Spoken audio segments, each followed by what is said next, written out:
দুই শালিকে মুখবদল। দুই যমজ বোনের গল্প নিয়ে জলসায় বিকেল ৫:৩০টায় সম্প্রচার হচ্ছে দুই শালিক। ধারাবাহিকে প্রধান ভূমিকায় তিতিক্ষা দাস, নন্দিনী দত্ত, অর্কপ্রভ এবং সায়ন বোসকে দেখা যাচ্ছে। শুরু থেকেই বেশ জমজমাটভাবে এগিয়ে চলছে ধারাবাহিকটি। টিআরপি তালিকা অনলাইন সব জায়গায় অনেকটাই এগিয়ে ছিল, তবে আস্তে আস্তে টিআরপি অনেকটাই নিচে নেমে যায়। বর্তমানে বিকেল ৫:৩০ স্লটে স্লট হারা দুই শালিক। স্লট ফিরে পেতে ধারাবাহিকে নিয়ে আসা হয়েছে গল্পের নতুন মোড়। আবারও আলাদা হয়ে গিয়েছে যমজ দুই বোন আঁখি পাখি।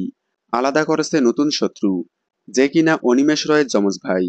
ধারাবাহিকে এবার মুখবদল হলো অনিমেষ রয়ের যমজ ভাইয়ের। যখন থেকেই অনিমেষ রয়ের যমজ ভাই এন্ট্রি নিয়েছে, তখন থেকেই তাকে ধারাবাহিকে দেখা যায়নি। মানে মুখোশের আড়ালে ছিল। মুখোশের আড়ালে থাকলেও এতদিন ওই ক্যারেক্টার প্লে করেছিল অনিমেষ রয়, মানে ডাবল রোলে দেখা গিয়েছিল তাকে। তবে হঠাৎ করেই তাকে পাল্টে দেওয়া হলো।